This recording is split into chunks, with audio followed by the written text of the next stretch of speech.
Ralph Offenhouse wants a copy of the Wall Street Journal.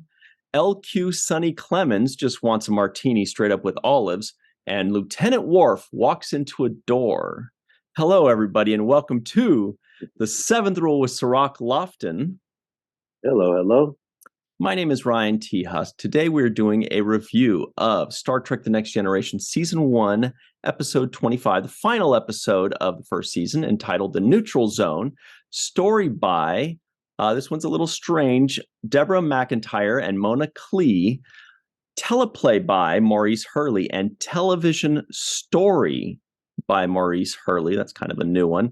This one is directed by, of course, James L. Conway, and we have a very special guest.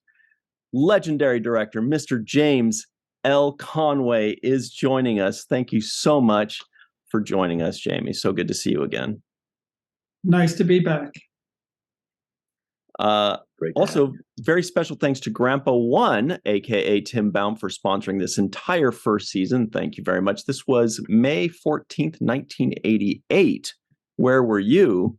So first things first, Jamie, I just got to know, this was the final episode of season 1. I'm assuming in production order, this was still the final episode. Do you remember, looking back 35 years, do you remember if there was a buzz? Was there some stress about maybe there won't be a second episode? Were people getting senioritis? What was the feel at that time? It was a little complicated for a couple of reasons. One, there was another writer's strike. There was a writer's strike on when we made this episode. And it started shortly about the time I was doing prep, so that I never had any rewrites on the script we got. There was some production. I don't know who made them, but on a show that had rewrites and rewrites and rewrites all the time, this one did not. The script we got handed was pretty much the script we shot. So if there wasn't a writer's strike, I'm not sure what things would have been addressed or not. Yeah. So that's interesting. The crew's morale and the cast morale was great. It wasn't official that the show was getting picked up. Nobody knew for sure. The studio knew, but they hadn't shared it yet. I think they were sort of keeping things close to their chest. They decided what to do about different contractual things that they had to deal with. But the actors didn't. But everybody was in pretty good spirits, tired. But overall, it was a fun shooting the show. Wow, that answered a huge question that I had. Totally.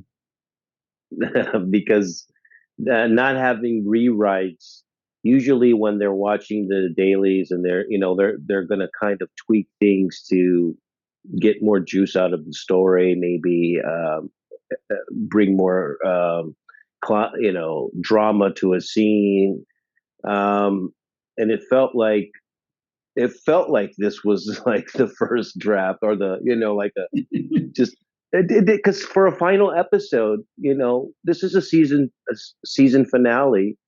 I was expecting, I guess, more action per se. I was expecting more action, maybe battle scene, or I was expecting more. And I guess you're handcuffed in this instance because you can't get anything more than whatever is handed to you at this time, right? Mm-hmm. That's right. All they could do is, and with production changes, and even those couldn't be made by Writers Guild members. And I'm a Writers Guild member, and I was back then, so I was very particular to make sure that it was adhered to. And watching it, I watched it again yesterday. The story of the three people that are rescued is pretty much, each has their own arc, and each is kind of nice. That all worked all right, but the whole Romulan story was like a non-starter. You had all this build up, and then it just was a big tease about what might come, but there was no conflict when there could have been. There could have been a lot more to milk there. It was interesting how it was all just sort of fizzled out at the end. It's funny you say that. That's exactly what I was thinking when watching it was, hey, this is the Romulans we haven't seen in 50 years, they say. It's tense. They don't know what to do. They're a little worried. They're a little stressed. Is this aggressive? What's going on? How do we handle this? And then it was just kind of a few, it had a few good lines when they say, we are back. Okay, that's big. That's good. That sets up the second season. But it did feel slightly incomplete, whereas the three characters here seems like more of a standard Star Trek episode, where you learn about the characters of the week and they have their arcs, and they all had very different personalities. They all handled the situation differently. It was fun to follow and fun to watch, but that part seemed much more fleshed out. It seemed like they really worked that out completely. I wonder if the Romulan thing could have just been a different episode. Well, they was setting up something for season 2 because, and I don't remember exactly. I'm sure it was dealt with at the beginning of season 2. I don't remember, but it in the balance, it seems like the three people stories should have been the subplot. Yeah, one of three plots. The Romulans being the A plot, and then some personal character crew member story for the B plot.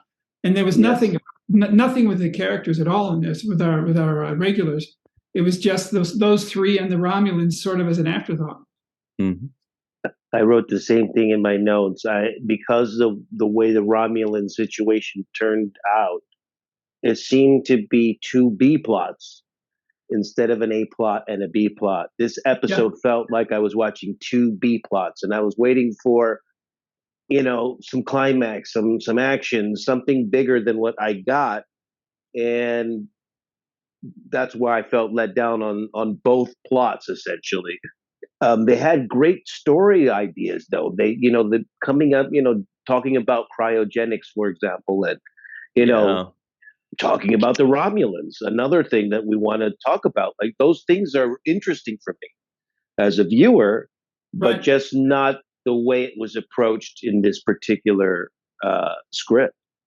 And something that occurred to me when I watched it yesterday was the idea of the cryogenics, and that you die and you go to sleep, and now you're suddenly brought back to life 300 years later. You never really think about the people who do that and what would happen if they got brought back. So there was a lot to really dig into there. I wasn't sure they really got into the whole, what do you mean I'm alive in 300 years? And because nobody knew back then in 1988 how visual the internet would be and how visual our world would be. The computers were so primitive that they used, and they talked to the computer, and you only went to the screen once for that weird picture of her grandson who looks just like her dad, or her great grandson looks like her husband. But these days, if we were making that show, it would all be screens. It'd be screens everywhere. There'd be all these incredibly advanced videos. But who knew that 35 years ago where we would be today? Something I noticed straight away from the very beginning, I feel like it was the first minute, there was a moment, it was a camera shot, it's like a camera move. We're looking at the bridge, and Worf is in his new station, and Data is behind him. Data turns around to walk towards Worf to meet him at Tactical. And the camera, when Worf is first talking, the camera's like this. When Data stands next to him, the camera pulls in, and I think it was more than just closing in on him, but it felt like it actually moved forward. And I don't know if you remember that shot, and I was just kind of curious about if you were more of a stagnant camera shot kind of person, or if you like to, as a director, if you like to experiment with shots, or if this was just the DPs doing this and you say that looks great. It would have been a dolly push in, and I was always my camera always moved when possible. In early days of Star Trek first season, it was more difficult because of the blue screens. The camera was bolted down. I mean, literally, it was a Mitchell, old-fashioned Mitchell with 3-pin pull down, and they had to put the tripod legs down and then attach them to the stage floor, trying to get rid of any vibration because the blue screen. And this was just 1988 technology. I didn't come back again until season 5, I think, of Next Generation. By then it was much looser. Technology had improved a lot, but the camera moves were much more limited. Whenever you were on the bridge and there was a blue screen involved, you had strict rules you had to follow. So that might have been one of the reasons there was less there. And also those sets weren't as big as they got, and the equipment got smaller, so you could move around much easier as the years went by. But my personal style was to move the camera all the time, whenever possible. Yeah, I had a similar question about just the framing of shots in the room where they were having the meeting. There was the space was being kind of flying by in the background, and then there was a solo shot of Picard where he just had space behind him, and I actually liked that shot. But my question about that shot is, I remember on Deep Space Nine we had that black velvet curtain that had the little tiny mirror dots on it. Right. And it really kind of just moved really slowly, or appeared to move slowly, It moved. but it was the backdrop though, so Yeah. it wasn't like the warp speed backdrop which we had in this shot. And I wanted to ask you, was that a green screen shot that you used for that, or how did you guys do that? Yes, that would have been a green screen, or I think it was a blue screen in the early days.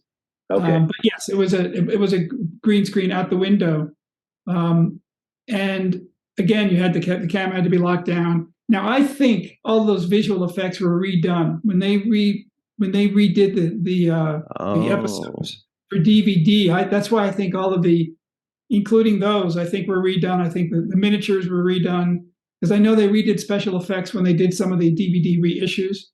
And those did not look like the original effects to me. I could be wrong, but I thought they looked a lot better than I thought they would have for 1988.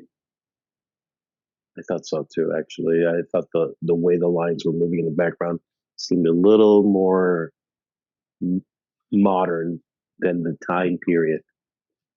You know what else looked really modern too? Sorry, Cirroc, just real quick, was that opening scene, that opening shot of the floating little space station thing. I was like, every once in a while we get something in this first season of The Next Generation where I say, this does not look like 1988 or 1987. This looks like 2000 or 98 or 99. Like sometimes I'm kind of, and maybe I'm insulting the 80s, but when I think 80s, I think kind of crappy stuff, like visually, because technology's improved so much, and we're used to like these movies from the 80s where you're like, okay, that's fake.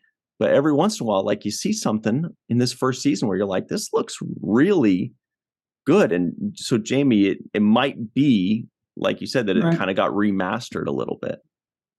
They remastered, and I think they actually redid a bunch of effects. I know somebody I could ask to find out, but I think it did look, if it looked that good in 88, it was way ahead of its time. Amazing. But anyway, sorry I interrupted you there, Cirroc. That's just something that really blew me away. Yeah, do you recall the budget being bigger for this episode because it's a season finale, or was it just standard procedure at this point? There was no action. I mean, the reason that you had bigger budgets was because you had big fights, or you went on location, or not in this case. This was like essentially a bottle show. So no, there was it was a regular 7-day show. Now, something you mentioned a few minutes ago, Jamie. Sorry, I know we're hitting you with a lot of questions, but we have so many questions for you, especially because, as you mentioned, you pretty much, after these 2 episodes of The Next Generation, you kind of were away from Star Trek for about 5 years. Right? You came back in 93 to do a Next Generation episode, as well as right around that same time frame, maybe a little bit later, a few months later, you did the season 1 Deep Space Nine episode Duet, which many people say is the best episode of season 1 by a long shot. What were you doing in that time? I do see that you worked a lot still on IMDb. You had a lot of work. And when you came back in 93, did it feel like, I'm back home? Or were there just so many changes that you didn't recognize it? Well, besides being a director, I'm also a writer. And I left in 88. I was the supervising producer, head writer on a show called Paradise, which was a Western. Lee Horsley played a gunfighter who adopted 3 kids. That went for 3 seasons on CBS. So that was 3 seasons in a row. And that's, all 9 months. That was a full-time job, because I was writing it and producing it and directing it. Wow. And then from after that, I did a TV series. I was at Warner Brothers with the same producer called Bodies of Evidence for 2 seasons. And that actually was George Clooney starred in it. He was it's a funny story. The reason George Clooney is a star is because Les Moonves, who was the president of Warner Brothers at the time, believed in George and put him under a contract, a contract for the studio. And he kept putting him in things. He put him in our show, and then he put him in Sisters, and then finally he put him in ER, and he broke out on ER. So the reason, and George, when we done Bodies of Evidence, had been on like 15 failed pilots. So the reason that George finally had a chance to break out, and he's an incredible guy, I love him, and he was a wonderful guy to work with, was because Les believed in him, and then he finally broke out on ER. So anyway, I did those two shows, Paradise and Bodies of Evidence, and 5 years has gone by.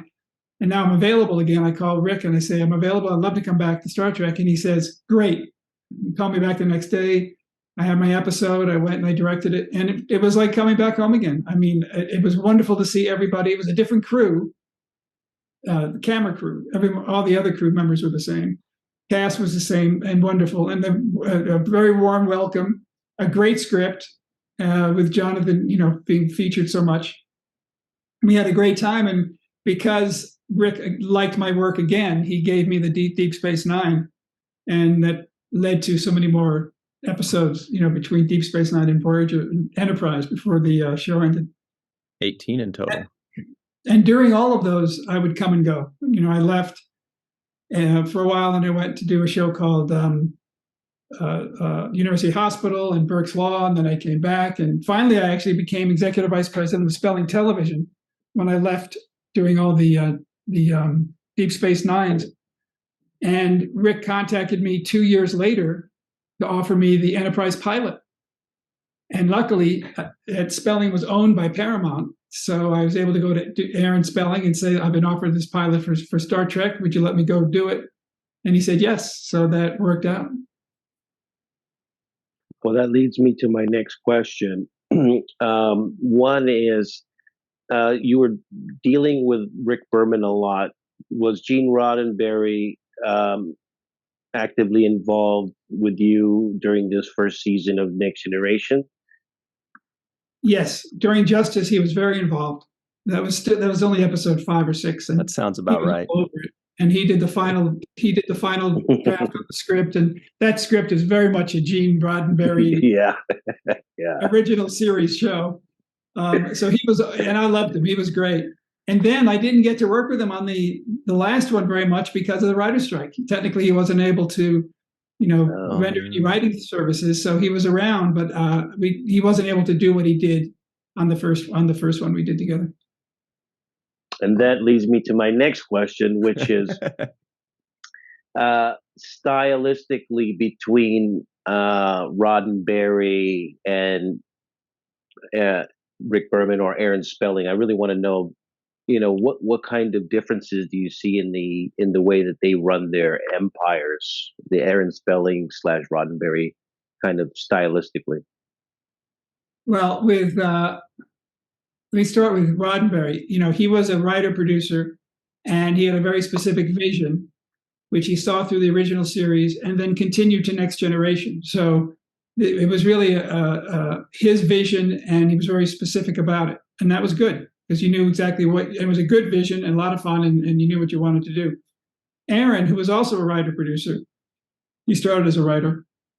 He had such a wide range of television shows, from Charlie's Angels to Starsky and Hutch to Matt Houston to Hotel to Love Boat, all different styles.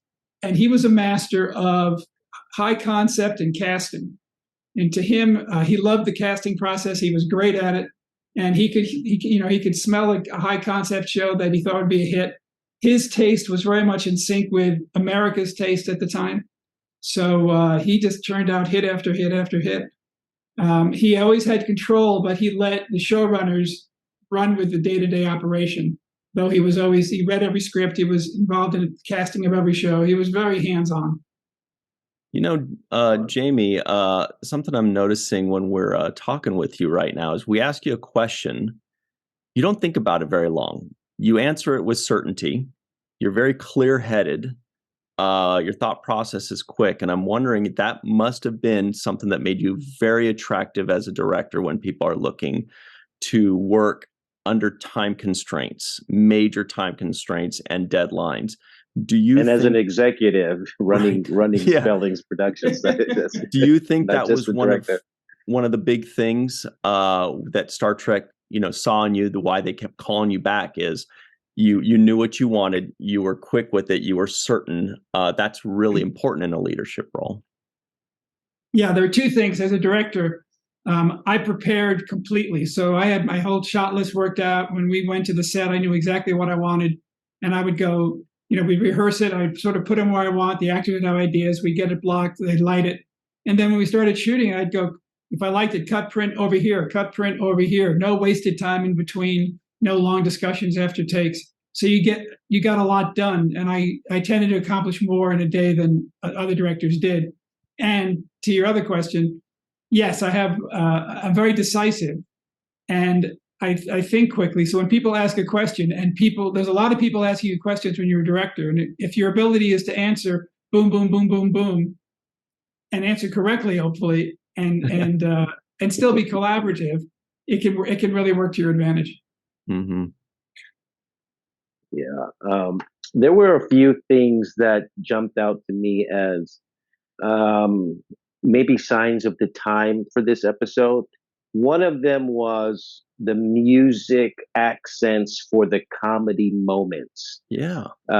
When, for example, when the woman wakes up from her cryogenic sleep and sees Worf's face and falls back down, there was a, wah, wah, yeah. And I thought to myself, they don't do that anymore. That's very typical of the time period, Right. So I wanted to ask you about if you were involved in some of those decisions, or they do those in post and you're not really there for those moments. I know it's a time period thing, so they like to hit comedy notes and those at that time period. And then the other question I had for you was about lighting. One of our executive producers, Jason Okun, always talks about the lighting on the set and sometimes seeing reflections of lighting. And I noticed that in this episode, in one particular shot on the bridge, there was a reflection of a light that I know had been placed somewhere for the purpose of lighting the set and the actors. What kind of improvements were made over time to reduce the amount of those kinds of light reflections? To answer your second question first, the way they solved it on The Next Generation is whoops, sorry. Turn that off. Okay.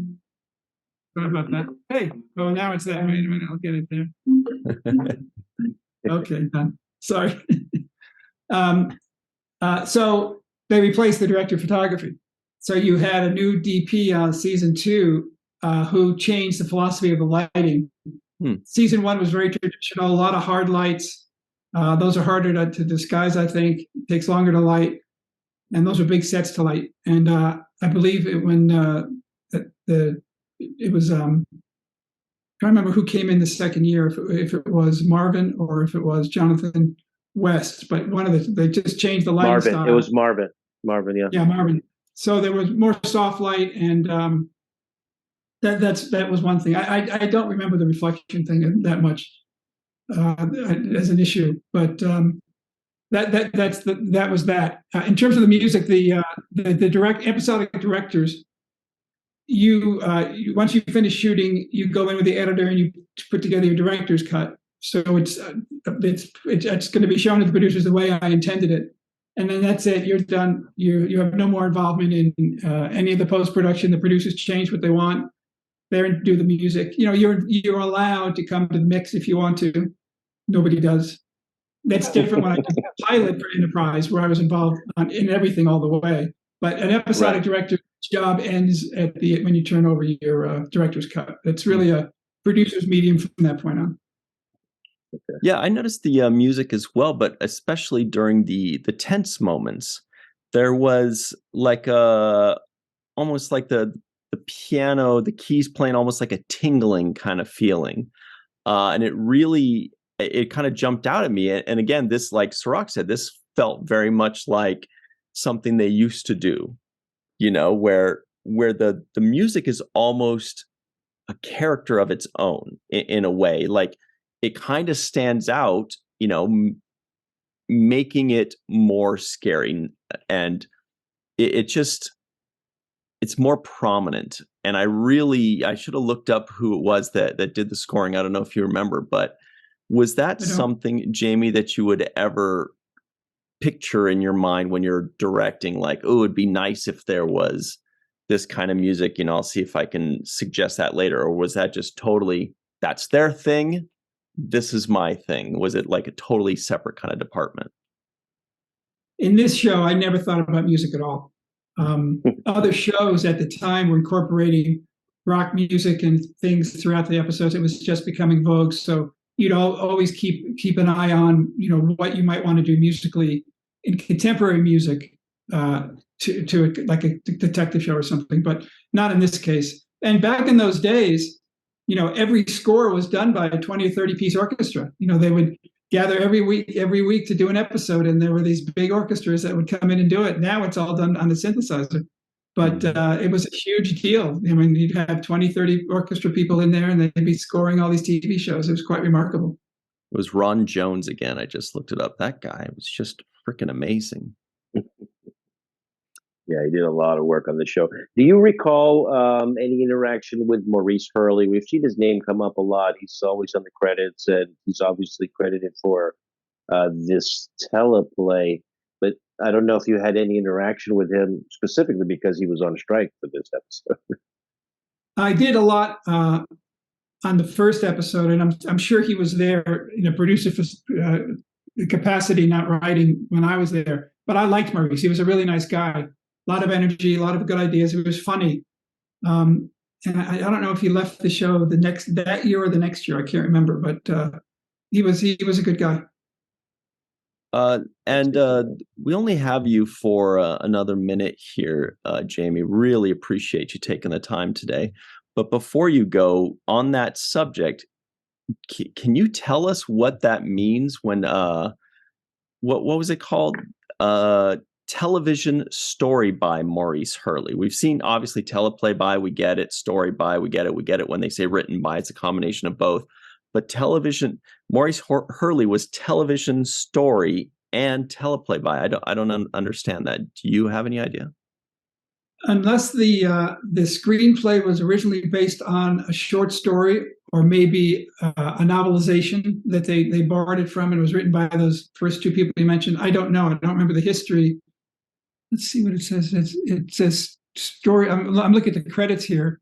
Story by Deborah McIntyre and Mona Clee. I don't know if they were on staff or what the deal is with them. Let me just see here. Yeah, this is the first time we've seen television story by as a credit for Maurice Hurley. Somebody may have submitted, in those days, the writing staffs were smaller and you would freelance, and especially Star Trek, people would come in and pitch ideas. So it may have been an idea that was pitched and they turned into a story, but there was nothing usable except the idea. So Maurice redid the story and then did the teleplay, and that was how it was arbitrated. That's all I can imagine. Yeah. Or it could have also been an idea for a book or something that wasn't meant for the TV episode, but they maybe stole it from there. But I did like the concepts. I thought they came up, once again, this first season of Next Generation, they come up with really good themes to touch upon. They just don't fully execute, in hindsight, what we know now, the topics that they could highlight on. I believe there's just moments there where you see, oh, this is a great idea. Cryogenics. I would love to know more about waking up from a cryogenic sleep.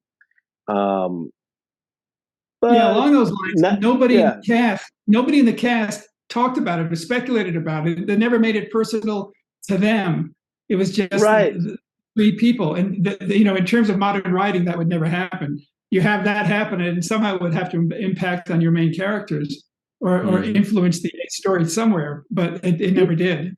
It never did, except for just walking on the bridge or something like that, but it wasn't like a real intersection of storyline.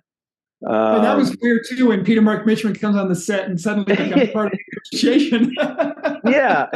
It's like, who let this guy in? I recognize that actor so much, but I could not place what I knew him from. I'm sure he's been in a ton of stuff. A ton of things. He was one of these guest star of the week actors, very reliable, always on probably hundreds of shows. And then what's his name? Who was one of the Romulans was obviously. Yeah, I was wondering. Yeah. Yes, Cirroc, you caught that voice, right? I caught it. You can't miss Mark Alimo. He's such a fine actor. He's just the way he pronounces things. It's his enunciation, the voice, the way he commands respect and challenges Picard. He is a very good adversary for a main character in a show. Yeah, he was great. I wonder if he's ever not played a villain or antagonist. I feel like he's only been like he knows what he can do. Like he's the bad guy and he's one of the best at it. One thing that I always had to do is I always wanted to meet these actors without their makeup. So I either tried to see them before or after, just so I know what they really look like, because the change is remarkable sometimes. Right. Yeah. Well, Jamie, we really appreciate you taking the time today. It was so great seeing you again. We hope to see you again sometime soon, maybe for a duet or something like that. But, if Star Trek calls you now and says, you say hello, they say, hey, this is so-and-so from Star Trek. Hello, Mr. Conway. Can I call you Jamie? And you say no. And they say, well, we'd love to have you direct an episode for us. What do you say? You say yes, or do you say I'm done? I'm tired. Probably the only show I would come back and do again would be Star Trek. So I'd say yes. Oh, that's right. So cool. All right. You heard it, guys. Yeah. We gotta get to work on the keyboards and make it happen. Make it so. Warriors. Yeah, make it so. Anyway, thank you so much, Jamie. 18 episodes you've directed on 4 Star Trek series, and you've been a producer, a writer, and a director on countless other shows. We really appreciate you taking the time to join us today. Thank you so much. Everybody at home, stick around. We've got a lot more on the 7th Rule. We're going to be covering more of this episode. We'll be right back. Hey, everybody. Welcome back to the 7th Rule with Cirroc freaking Lofton. Hello. All right. You know what we're doing. My name is Ryan T. Husk. It's time for the Trivioids. Not a ton in this one. Captain Picard was summoned to Starbase 718 for an emergency conference. Worf walks into a door. There's been no direct contact with the Romulans since the Tomed incident. Ralph Offenhouse wants a copy of the Wall Street Journal. LQ Sonny Clemens wants a martini straight up with 2 olives. TV isn't going to last beyond 2040. And Sonny Clemens thinks the future is the same dance, just a different tune. So Cirroc, you answered my question in the previous thing that I was going to ask you here, which was you recognize that Romulan's voice. Oh yeah, it was Mark Alimo. Right away I was like, oh, that's Mark Alimo. Yeah. I didn't have to really, it didn't take me long. He's got a voice that and a way of talking that is so unique. It's almost unrecognizable. There's no way not to recognize it. It just pops out. Mm-hmm. Yeah. I'd always picture you when I'm watching these things at certain points. And when Mark Alimo came up, my first thought was, I'm kind of excited to see if maybe Cirroc doesn't notice, if it like sneaks in. But then as soon as he started talking, I was like, there's no way it's going to pass under his nose. Because he goes, they go, oh, Captain, Commander Sovek or whatever it was, Tomed or something like that. And they go, what's up with you? And he goes, well, today we've, as soon as he started speaking, I'm from the Romulan Star Empire. And he just I was like, okay, there's no way. It's not going to sneak past. And so I pictured you like, doodling or taking notes, and you hear that voice and you go, that's exactly what I did. I leaned in, I wrote Mark Alimo, Commander Tabak or whatever. Yeah. And he says, "Silence your dog, Captain." Oh, so good. Oh my God. I was like, he's right on. I was like, is that Ducat? I almost thought it was Ducat. Yeah, I know he was supposed to be a Romulan, but I was like, is Ducat with the Romulans? He's so amazing. I don't see how you don't hire him as the villain right off just this episode. Just seeing him do this, you're like, I'm hiring him. You're booked, bro. So we saw him as one of the dogs in the Snakes and Dogs episode, if you remember, an Antikin, where he didn't really say much or do much. It was a little tougher to recognize him. But then obviously they brought him back for this and used his skills a little bit more, but still not a ton of lines. Kind of a small thing. But you'll be glad to know this is not the last time you see him in Star Trek: The Next Generation. We will be seeing him in the future. And so he definitely built his resume where every time he gets an appearance in Star Trek, it gets bigger and bigger and bigger until then he becomes Gul Dukat. He's just amazing. Was this the first time we heard Captain Picard say, "Make it so"? Because it did sound like it felt like it. I don't stood out. It's one of them.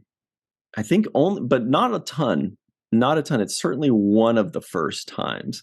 And he does seem to be coming into his own a lot more, where he's just a little bit more comfortable, a little less agitated, a little bit more comfortable. Although he was a little snippy with Worf and Riker saying, no red alert, no weapons. Okay. And he's like, yellow alert would be prudent. Pats on the head, that's an okay idea.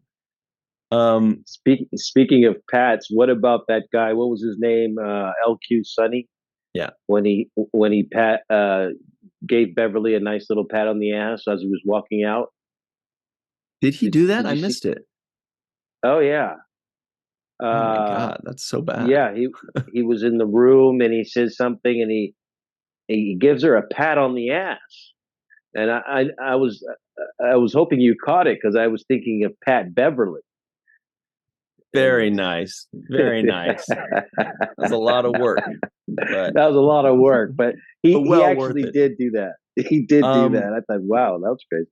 That's it must have been when he complimented her looks. I don't remember, what did he say? He said to her, and he called her pretty. I don't remember what. Anyway, he said something nice to her, and it was kind of rude. Obviously he meant it as a he says he calls her pretty, and she was just kind of like, what the fuck was that? But then he was funny when he said, I want to check to see how the Braves are doing. That was funny. Yeah. And then he says, the interesting thing was when he heard about the Romulans from Data, and he says, why does that make me nervous? Data says, I do not know. And he says, but we won't be inviting them to our party. Data says, no, that would not be appropriate. So this guy's still catching on. God, I wish I'd seen the pat on the butt. That is so rude. It was super rude.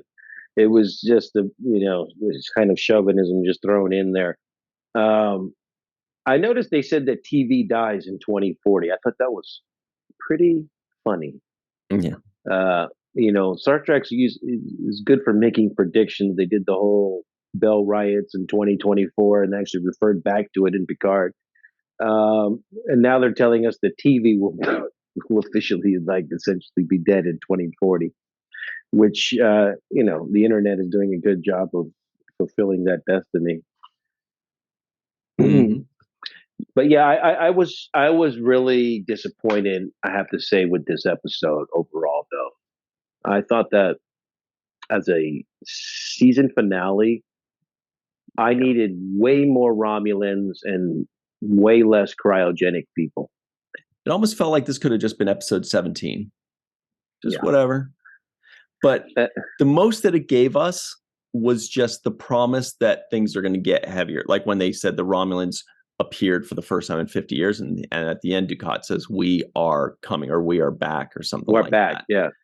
And okay, that's cool. That's great. That's the big thing.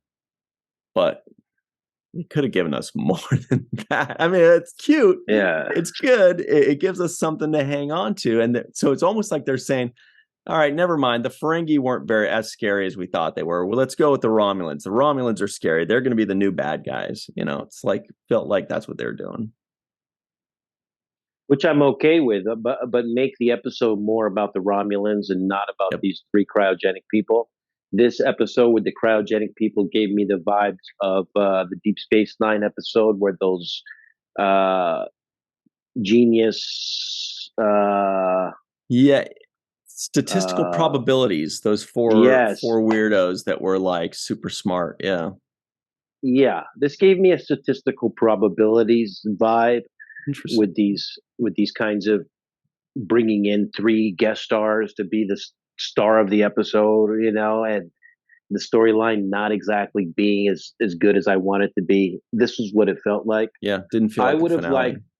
No, it didn't feel like a finale. I would have liked more of a Twilight Zone-ish type of spin in this episode.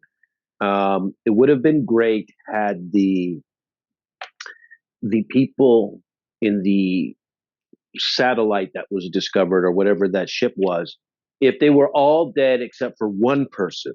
Yeah. And it would also have been good if that ship was an ancient or like an old spaceship. So like basically the beginning of space program, like us starting to traverse space in a larger way, like a pioneer space program type of thing. And then there would have been more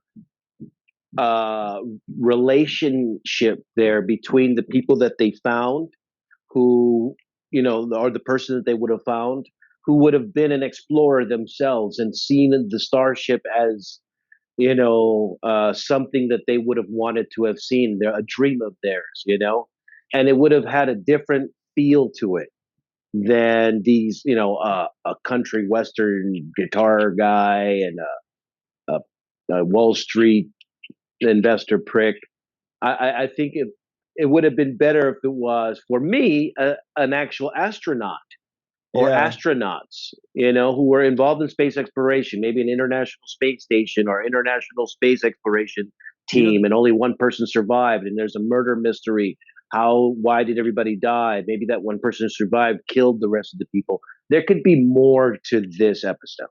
What you're describing, it does sound a little similar to other Star Trek episodes, especially Voyager. Voyager has one or two episodes like that, like what you're saying. Everybody listening in, if you know the one I'm talking about, I don't want to give any spoilers just in case, but if you'll recall, there was a person in Earth's early flight history that is found by Voyager and the crew, and it's a really interesting, kind of mystery there.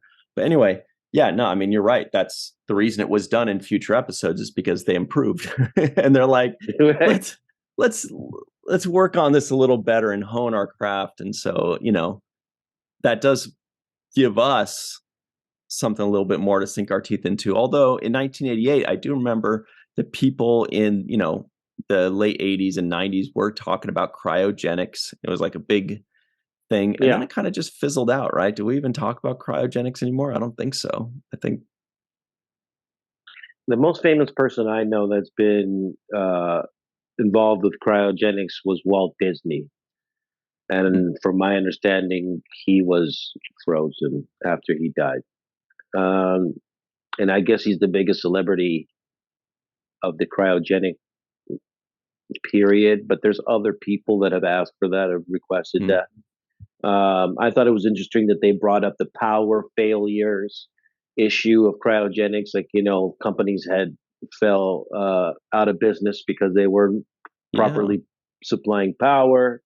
I like the fact that they brought up the idea that putting the cryogenics into orbit would provide the kind of vacuum and temperatures that you would Vacuum need. sealed. Yeah. So those were good concepts.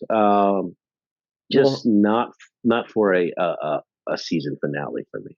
Yeah, so we unfortunately have to run in just a second here. So let's do our home run of the day. Who do you got? Home run of the day. Let's see. I'm gonna go with Picard in this episode. Yeah, I'm gonna say that Picard did a lot to carry a very lackluster episode. There were moments that I liked when he, for example, told Worf, "Control your emotions." You should shake him when he's doing it. Yeah, and then I also liked specifically his last line of this episode, which I thought was the home run, and that's when he says, "Our mission is to go forward, and it's just begun."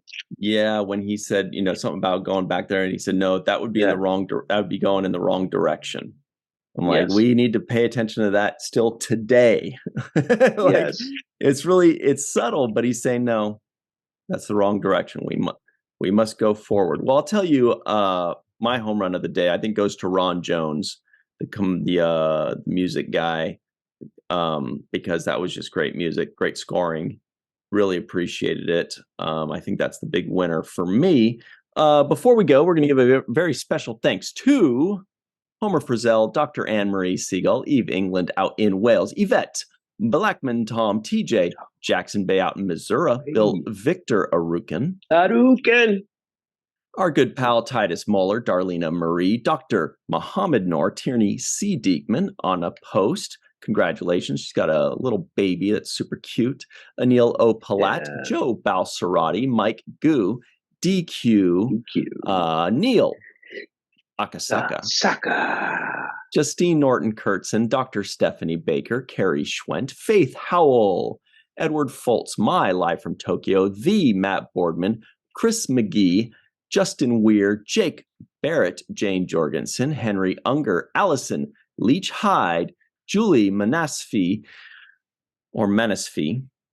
Nikki T, Dr. Susan V. Gruner, and Jason Okun, the aforementioned. We'll be right back, everybody. Stick around. We got the free-for-all next on The Seventh Rule. Hello, everybody. Welcome back to The Seventh Rule. This is the free-for-all. Melissa calls it the freak-for-all, which is rude. Get your freak flag on. Yeah. So everybody, Melissa Longo is here, of course, wearing an awesome self-sealing stem bolt shirt with Jake and Nog that I love so much. Check that out. Look how cute they are. That's another JJ Lendl creation. Allison Leach Hyde is also here. Is that an Abyssinian kiosk shirt? Wow, nice. Cool. I could tell because of the streaks. Faith Howell is on the Enterprise D, of course. We just said hello to her dad that started the whole thing. Jason Okun is here with an awesome background as per usual. Mai is live in Tokyo with Gul Dukat behind her. I'm so used to saying Gul Dukat now. She also has the isolinear chip shirt. Eve England also has an Abyssinian kiosk shirt. We've got the Dark Lord here looming, Chris McGee. Carrie Schwent is floating out in space. Justin Weir's got a Romulan ship, which is like 3 or 4 times the size of the Enterprise. And so does Matt Boardman, except his might have been just made by him. Not this one. Okay. It looks, yeah. Because he's a great VFX guy, everybody. So he could actually make ships and does. So it wouldn't surprise us. Anyway, I'm scared. Jake Sisko guesses the IMDb score. Oh boy. 6.6.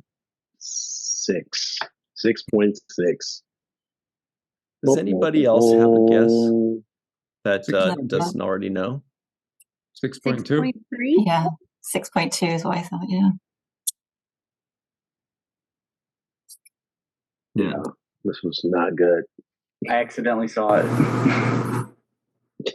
Well, It seems the answer is look. yeah. The answer is I thought it was a 6.5 or 6.62 when I'd seen it before, but it turns out it's a 7.4. What? You reading that right? Is it a 4.7? I thought maybe it was a Sue and Marie have gone on to give it a 10, so the average has gone up. Oh. Yeah, she created a lot of accounts. It's a 7.4, everybody. So put some respect on that name right there. It's a good one. You guys are so rude. I saw that. Malissa Longo, what did you think of this very good 7.4 episode? Well, I obviously thought more highly of it than most of my constituents in this chat. I didn't dislike it as vehemently as I'm getting. Because I like the idea of exploring what it would, and maybe this is why, because it asks a really interesting question.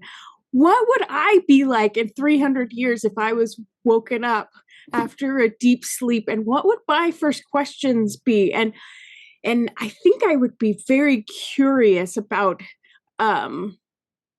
everything. Curiosity would be my main drive. And I can get why people might be frustrated with it, because the one dude who was asking about his stocks and whatever is so worried about money. He's kind of got tunnel vision. He just woke up after 300 years. Yeah, give him a break. No, no, he was a Karen. I mean, yeah, he was. he was a space Karen that had just been woken up. But I did like the woman, because she was asking questions that I think that somebody might actually ask after being woken up after 300 years. I noticed that her ancestor was Gene Roddenberry. And the picture, it was Gene Roddenberry. Was it? On the screen, yeah. I was like, was that's it? Gene Roddenberry. Yeah. Didn't see it. And I liked the character Leon Rippey played, but I like him as an actor in general, and he had some really good lines in this. I'm not going to go through them all because Mochi's distracting, but yeah, and I really love seeing the Romulan ship for the first time. That was pretty dope. My critique, I would say, is that the episode did kind of feel a little disjointed, like they could have been two separate episodes. But yeah, that's it. Overall, I was it kept my attention the whole way through. Yep. Leon Rippey. Never heard of the guy, but he was good. Yeah, I like him. Allison Leach Hyde is here. She's also never heard of Leon Rippey, but what did you think of this episode? So this episode is clunky, and in some ways it really should be. This was the last episode they wrote before the writer's strike, and Maurice got a day and a half to write the script, and that was it. No rewrites or anything. So for that, I think it's a really good episode. Because, yeah, I mean, pumping out 45 minutes of dialogue in a day and a half has got to be hard. So for that, no, it's a good episode. It just isn't as good as it could have been. So I'll give him kudos for that, because that was not an easy task he was given. So no rewrites, no nothing, just here you go. This is what you get to do and perform it. So that's why I think there's some plot holes and I can't even say the word right now. That's okay. It's the free for all. We're just chilling. Oh, got it. And my favorite line, I think, is just give me a martini straight up with 2 olives for the vitamins, because we've been getting a lot of items the last 2 episodes. So that's cool. Yeah. Actually, James Conway was telling us about that, right, Cirroc, about how it was a writer's strike going on, and so they couldn't do any rewrites. This is basically like a first draft, and then they just kind of had to just work on that. So everybody keep that in mind. Really had so much he wanted to do for this. He wanted to introduce the Borg, have it be a 3-parter. So yeah, it got really scoped down a lot. Wow. Wanted the Romulans and the Federation to, form an alliance to go take on the Borg. But yeah, writer's strike kind of took that out for us, at least according to Memory Alpha. So. Oh, that's that was big scope that they wanted to go. That's big. Faith Howell is here. It's always great having her too, by the way. What did you think of this episode? I am kind of in the middle. I agree with Malissa that I didn't think it was terrible. I think they had some good ideas starting out, but I just felt like it wasn't finished. It felt like it maybe the very beginning of what should have been a big arc, which I didn't think TNG really was supposed to be doing that. So it just feels out of place a little bit. And I think that's maybe where some of you guys are hating on this episode, that it's just, it feels like we're building up to something with the Romulans and then, the end, see ya. Mm-hmm. And I was also, I have that in my notes as well. Borg, ? Is this the Borg? I guess we don't know them yet. And sorry, Cirroc. But yeah. I thought the same thing. I thought the same thing too. But yeah, I do really like, Mai's background, because yay, Ducat is our first Romulan ever. Ha! Mm-hmm. Pretty awesome. Second Mark Alime appearance, though. Already, yeah. Isn't he like the first Cardassian that we ever see too? I think so. Well, we don't know that yet. We'll see. Who knows? Everybody be watching out. First Cardassian. Thanks very much, Faith Howell. Jason Okun, the aforementioned, is here. What's up, Jason? What do you think of this episode? Well, I mean, a lot's been said about it being kind of, I would say, half-baked. And obviously, the history of the script makes it, pretty clear as to why that happened. I mean, in some ways, I find the episode probably one of the more campy episodes of certainly the first season. And there's certain charm in that. I'm not sure I want Star Trek to be campy, but this certainly is. And, having the 3 people from so-called from the so-called past make it feel like that. I mean, in some ways, we've seen people did, sort of in suspended animation from the 90s on Star Trek before, done a little bit better than this in the original series. So there's shades of that as well. Certainly, it does borrow quite heavily from that. It also borrows from another original series episode where you have, the Balance of Terror, where you have Romulans rampaging and ransacking outposts near the neutral zone that causes sort of, the suspicion that it's the Romulans that are attacking, So that was kind of interesting to see them, at least bring that up in a very sort of subtle way. I think, not that I don't have my list of things that I noticed, but it's probably shorter than most others. Interestingly enough, I think some of it has to do with maybe Jim Conway's sort of keeping kind of a tight lid on it. Not everything, but he certainly held it together, I think. There's nothing spectacular here, but at least, in some ways, it's held together better than it probably had any right to, based on its history. It's clunky and it's forgettable, but it's certainly watchable, which is, better than some of the others we've looked through. All right, great stuff. Thank you very much, Jason. We had a poll, and everybody thinks that you do like Star Trek campiness. Everybody knows you got a soft spot for the camp. Mai is live in Tokyo here. What's up, Mai? How are you? What did you think of this one? I thought we had some of the best humor of the season on this. Worf with the door not opening and the lady fainting. Yes. I was laughing my ass off. I thought it was hilarious. Yes. And what's this guy's name? Subcommander Thay? Is it this guy here? Do you guys ever watch Mork and Mindy when you were kids? This guy's hardcore channeling Exodore. I mean, dig this. That's Exodore. Definitely. Yeah. 100% Exodore. So anyway, I thought that was it. On a serious note, though, the cultural divide due to time, it makes me wonder, are we ever really going to get there, given where we are now? The behavior, it strikes me very much as general U.S. culture, but not global culture per se. The selfishness, the greed. And this episode appeared to be a bit of a condemnation of U.S. society. I note that there are other ways of doing things, different types of priorities, different levels of social behavior in other countries. Japan, for example, group good is a big component of the culture here. Greed is not so much a part of middle-class focused cultures in Europe. But this, in one way, this was not like U.S. culture at all. There were 3 pure white people, and I was like, what's up with that? So anyway, this led me to thinking about the community here, and not only just with all of you, but with the chat pack as well. Here I'm part of something that's so much closer to the ideals of Star Trek than current U.S. society. It just continues to amaze me. It's a microcosm of what we can be as people, as humans. I think a lot of that stems, not stem bolts, but stems from Aaron's inspiration as well. So just want to say to you here, all of you in the chat, you rock. That's it. Awesome. Thanks very much. You rock too, by the way, everybody knows.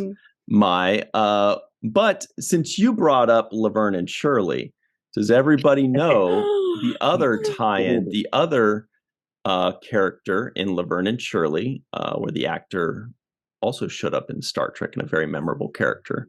I think Carrie knows. She was nodding her head. Almost. I can see it, but I can't think of it. It was the actor that played Lenny, Michael McKean. He played that scary clown in the Voyager episode. Yeah. Oh, yeah. Yeah, that really good Voyager episode. Yeah. One of the best. I love that episode. Okay. So that's the trivia there for him. I believe that's the only one he did. He also is in Better Call Saul as Saul's brother. Really good actor. Really, really good. Anyway, and an even worse Voyager episode too, where her ancestor goes back to the past. Really? And he's in the X-Files. Okay. Clue. Cirroc's like, wake me up when he's in Twilight Zone. Or Columbo. Eve England is out in Wales. She thinks Columbo is a kind of bread. What did you think of this one? I mean, the reason I thought it was a low score is, again, not because it wasn't watchable necessarily. It was because, this is supposed to be the season finale, and it just seemed a bit flat and disjointed, as everyone said. So a few points so I found it a really interesting episode in terms of the storylines that they were raising, but I just felt that it didn't kind of explore them enough, or explore the more interesting dynamics of the different stories. I mean, one thing, and again, this season 1 has really not helped Picard and how he's presented, in my view. I don't know if anybody else just thought it was really strange how he was just so disinterested in going onto this ancient ship. And then, he's supposed to be this explorer. It's like me saying, oh yeah, someone's discovered the Mary Rose and I, don't give a shit. It's like, well, obviously you really would. You'd be interested to find out for something that was so historical in that way. And then the fact that even though we knew they were dead, it just didn't seem very progressive or very kind to kind of just leave them there and just dismiss them. That to me just didn't feel very Starfleet or Federation or very progressive. So I thought that was really interesting, and interesting that Data, the non-human, was actually the most human to these individuals than anyone else. So I thought that was really interesting. But in terms of that plot line, I mean, I didn't like the way that they were a bit preachy. As Maya was saying, I think they were obviously making a comment about society, but I just felt it came across way too preachy, and they were just way too arrogant. And again, I don't think that presented Starfleet in a particularly good light.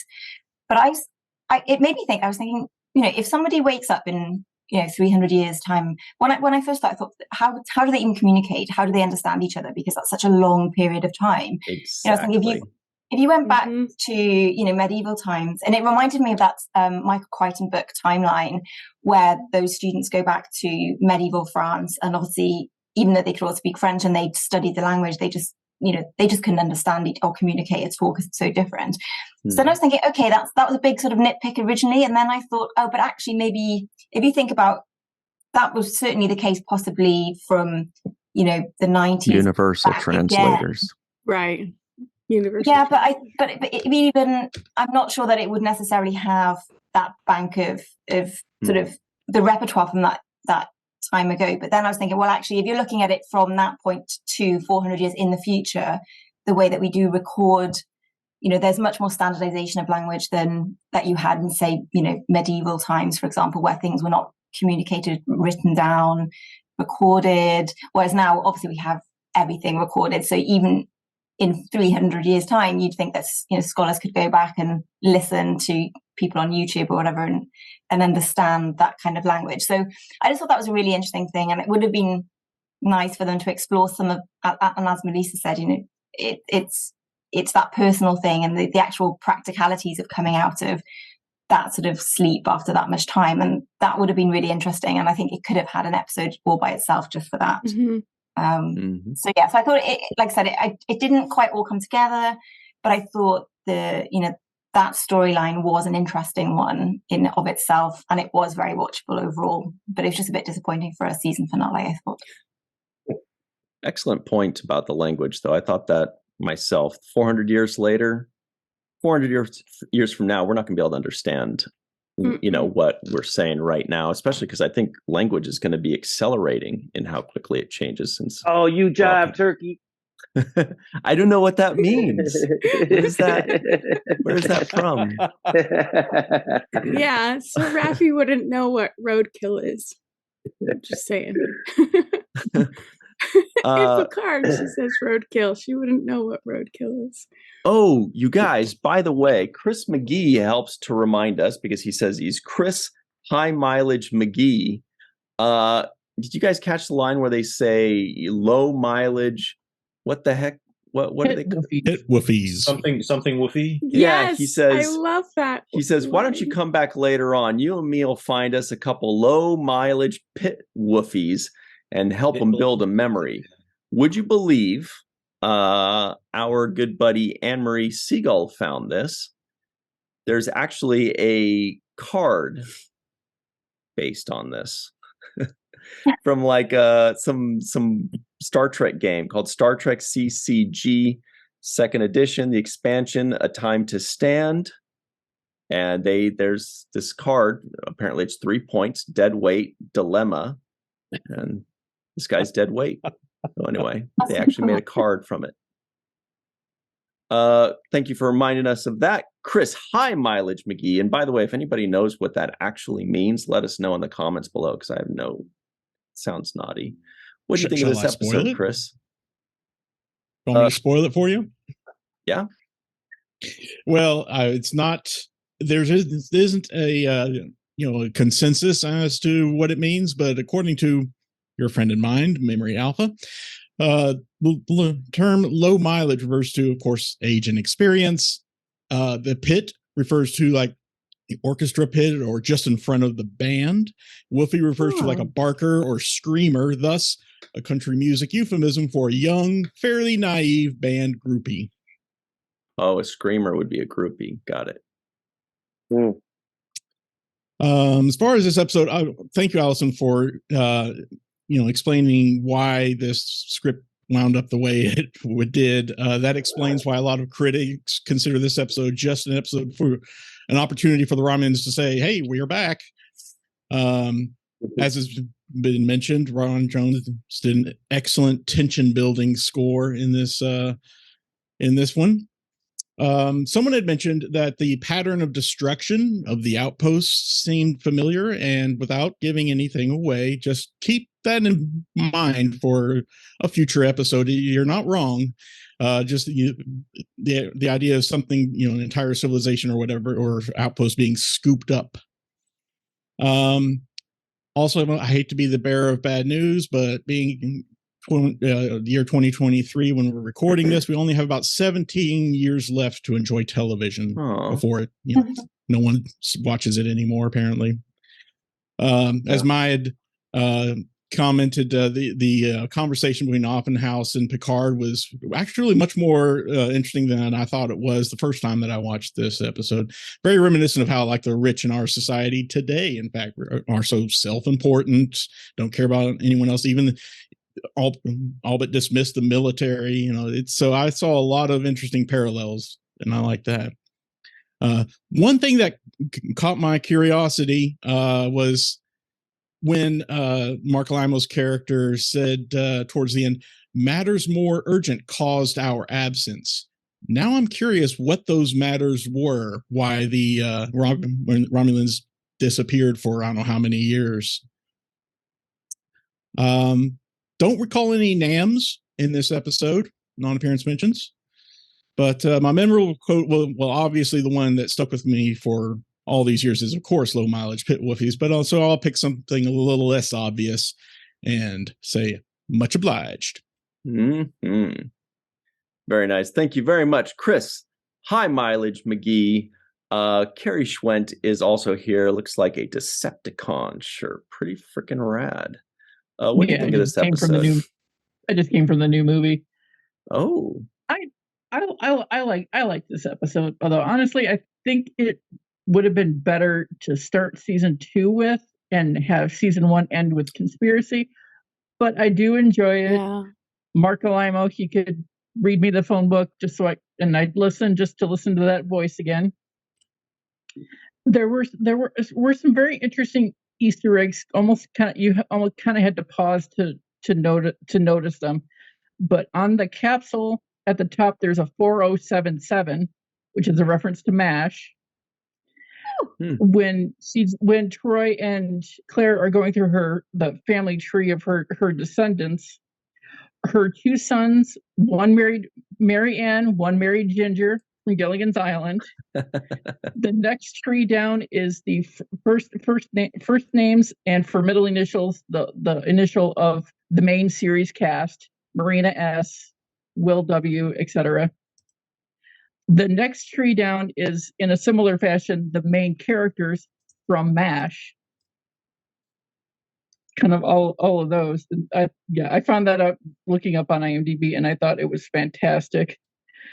I loved Sonny. Anything with the Southern accent, I enjoy, and I love that. I love that actor, and him calling TV the boob tube. I haven't heard that since I was a kid. I have several relatives who would and did call it that. Data has his great parent-child sort of interaction with them waiting for Picard to show up. Oh no, look at this thing going by. Look, a box fell off this truck. Mom, can I go play with the box until Dad gets home, please, please, please? And then Picard gets back and Daddy's home. I guess I'm in trouble now.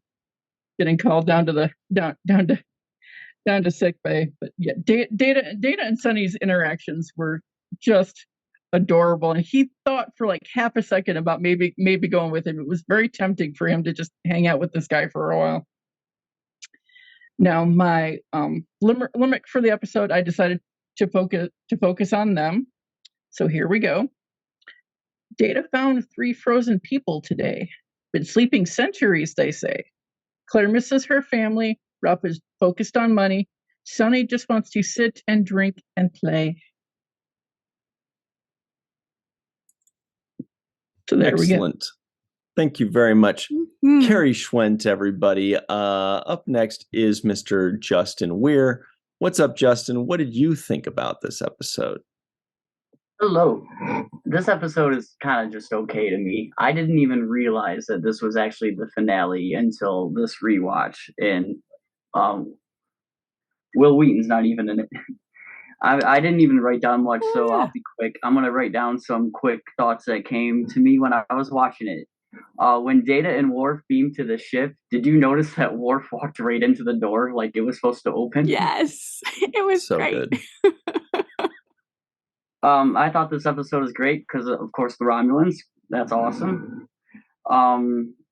When Picard is in sickbay with Beverly, and he goes, "Before you wake him, I want security here." Worf.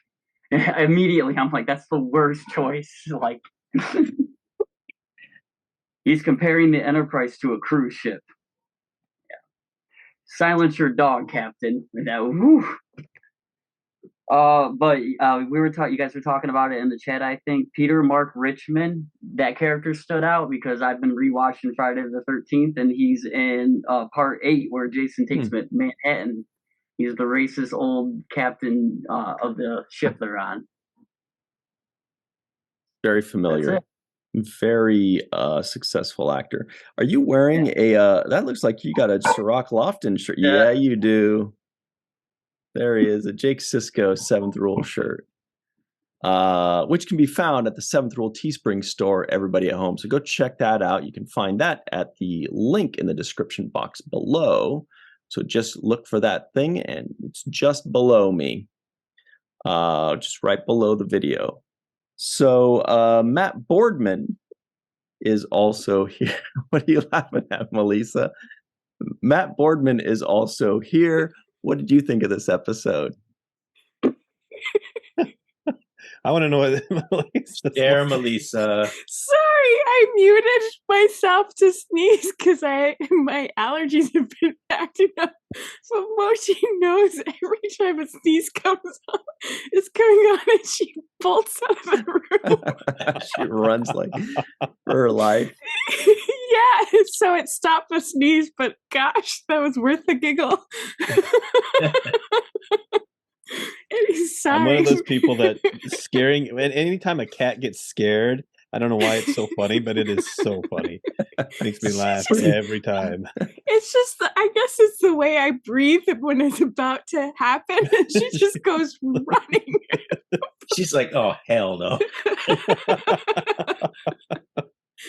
Anyway, very sorry, Matt Boardman. Please continue. No, that was totally worth it. Oh man, yeah, I like this episode.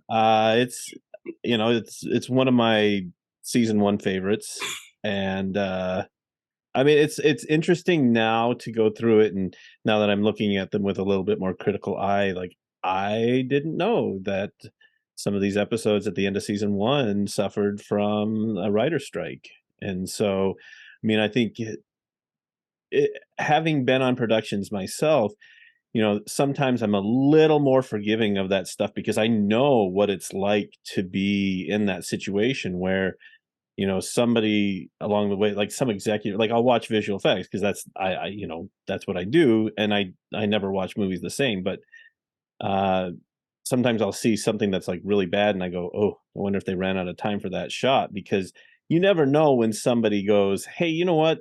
I was watching this, and some executive, I should preface, because not just anybody can say this. My son thinks that should be blue instead of green.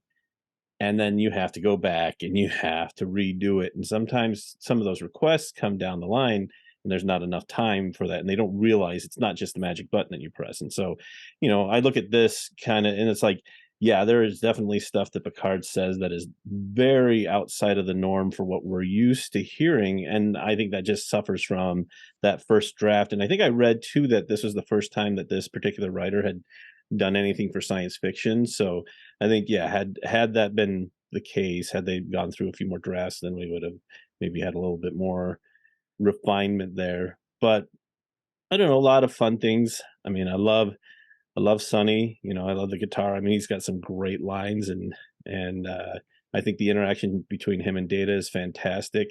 One thought I had while watching it, I was, the fact that Ralph Oppenheimer makes it to the bridge during a yellow alert. I'm like, how in the heck can anybody just say, take me to the bridge during a situation, during an alert situation? I would think that there would be some protocols that would, given the ship is all voice automated, that would say, you don't have authorization to be on the bridge at this time. But that being said, it did set up a pretty good moment where he totally calls out the Romulans. He's like, he has no idea who did this. They're hoping you do, and I like that Picard recognized that in the moment, because Riker's kind of like, oh, get this dude out of here. He's like, okay, yeah, he's out of line, but he's right. So, and then Mark Alimo, man, that guy, let me tell you, he plays a villain really, really well. Like he just brings it. And I'm watching, and the fact that he just sits there with it, like he's not even doing anything other than an expression on his face that just commands power. And that's just, I don't know, that's just one of the brilliance of him. And, we see that obviously in Dukat, but like we get that first glimpse of like, okay, this dude knows what he's doing. When it comes to playing a Star Trek villain, Mark Alimo's your go-to. So that was that's my thoughts on the episode. You don't even have to add the second syllable in go-to. He's the goat. Cirroc Lofton like that reference. Any final thoughts, Cirroc, before we run?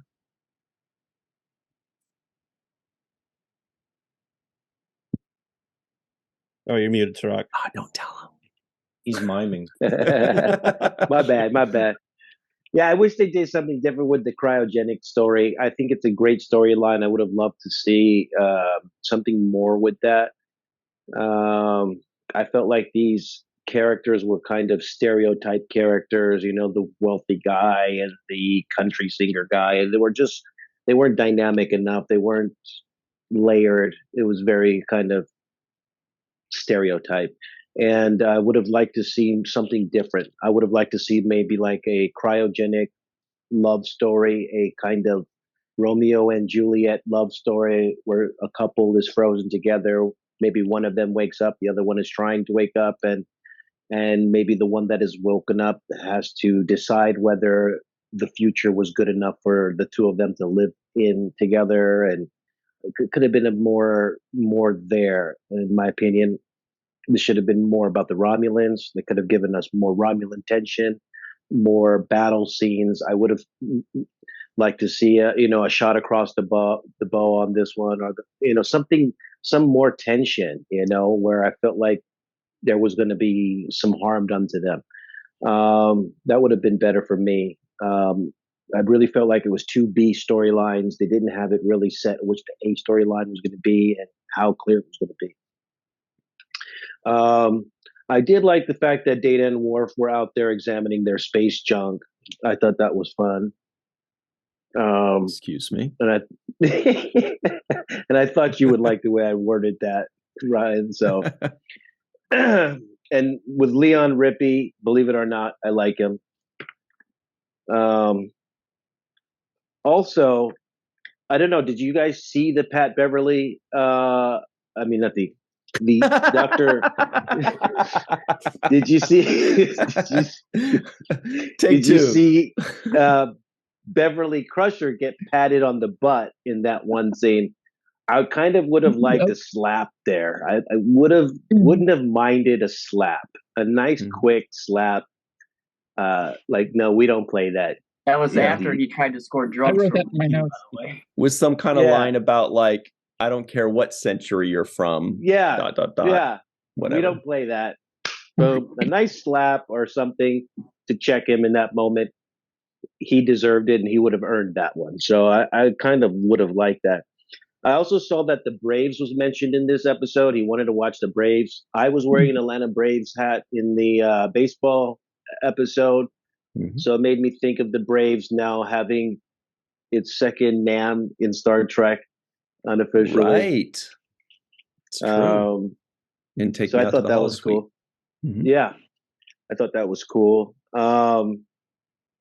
I saw a parallel between the statement about the accumulation of things and collecting material things and how material needs no longer exist. I thought that was similar to what we saw with Odo talking about collecting material things. I thought it was a similar kind of concept there. And yeah, I mean, I did like the Make It So in this. I don't know if it was the first time we heard the Make It So or how many times it's been done, but in this particular episode, it resonated with me the way he delivered the line. It felt like this is the one. This is when they found, a phrase that he likes and it works for him. It was well delivered. And yeah, I guess that's pretty much it. Yeah, that's pretty much it. Oh, there was a moment too. I noticed really quickly that Riker, when he got into the elevator, he turned really fast. Did one of these like quick turns, and he's good for those kinds of miniature body language comedy that he'll insert. It's just a small thing, and I liked it. But overall, you could tell that this episode lacked the rewrites because the writers sit back and they probably would have seen this is a little slow here. We're not doing enough with these characters. Let's change this. Let's change that. And I think they would have made it flow a lot better and brought in some more themes that they were trying to introduce for next season and set up this first episode of second season better than they did in this episode. So obviously the writer's strike handicapped Jamie from really doing his thing in this episode. So everybody was under constraints, and it's kind of reflective. Not my best season finale episode. This could easily have been a regular season episode, and I would have been cool with it. But as a season finale, you kind of look for a little bit more. You expect more. You expect more on the beginning first episode, and you expect more on the last episode. And you can give me the filler stuff in between, but I don't want filler stuff at the end. And so that's my take on this. That's it, everybody. We are done with this episode, and it seems like everybody's like, good, tired of it. But thank you, Melissa, Allison, Faith, Jason, Mai, Eve, Matt, Justin, Carrie, and Chris. For myself, Cirroc Lofton, Aaron Eisenberg, and Pat Beverly, apparently. Thank you all very much for joining us. And until next time, always remember the seventh rule.